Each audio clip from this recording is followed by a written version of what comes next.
συνάδελφοι, αγαπητά μέλη του Περιφερειακού Συμβουλίου, κυρίες και κύριοι, σας καλωσορίζουμε σήμερα εδώ. Είναι μεγάλη μας τιμή που σας βλέπουμε κοντά μας, σε αυτή τη πιο απομακρυσμένη περιοχή της Ανατολικής Κρήτης. Σίγουρα έχετε κουραστεί με τη διαδρομή, αυτό είναι γνωστό.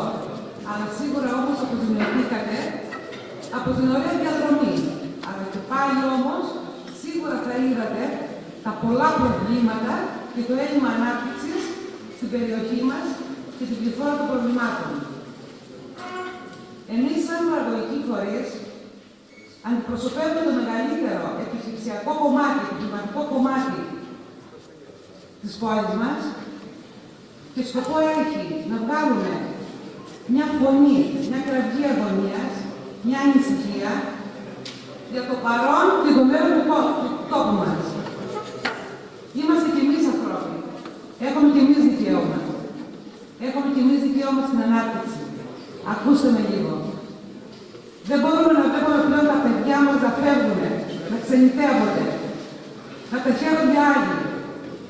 Δεν μπορούμε τα παιδιά μας που μένουν πίσω λόγω ανεργίας να μαραζώνουν. Δεν μπορούμε να βλέπουμε επιχειρήσεις να βάζουν λουκέτα. Έχουμε κι εμείς δικαίωμα. Είμαστε κι εμείς κριτικοί. Δεν μπορεί μία μάνα που έχει 4 παιδιά να μοιράζει την πίτα στα 3. Γι' αυτό λοιπόν απαιτούμε.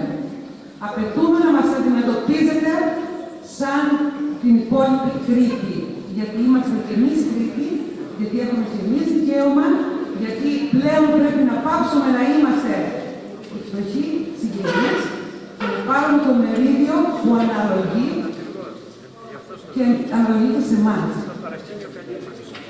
Κύριε Περιφερειάρχα, θα θέλαμε πάρα πολύ, ίσως τον επόμενο χρόνο, να είστε εσείς αυτός που θα βάλει το θεμέλιο γήθο σε αυτή την πολυπόθητη πλέον επένδυση της Μονής Κοπρού, που θα έχει στόχο την ανάπτυξη της ευρύτερης ανατολικής περιοχής της Κρήτης.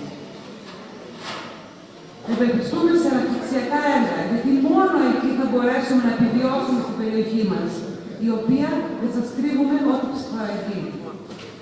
Θέλουμε να είσαστε κοντά μας. Δεν θα σας κουράσω άλλο.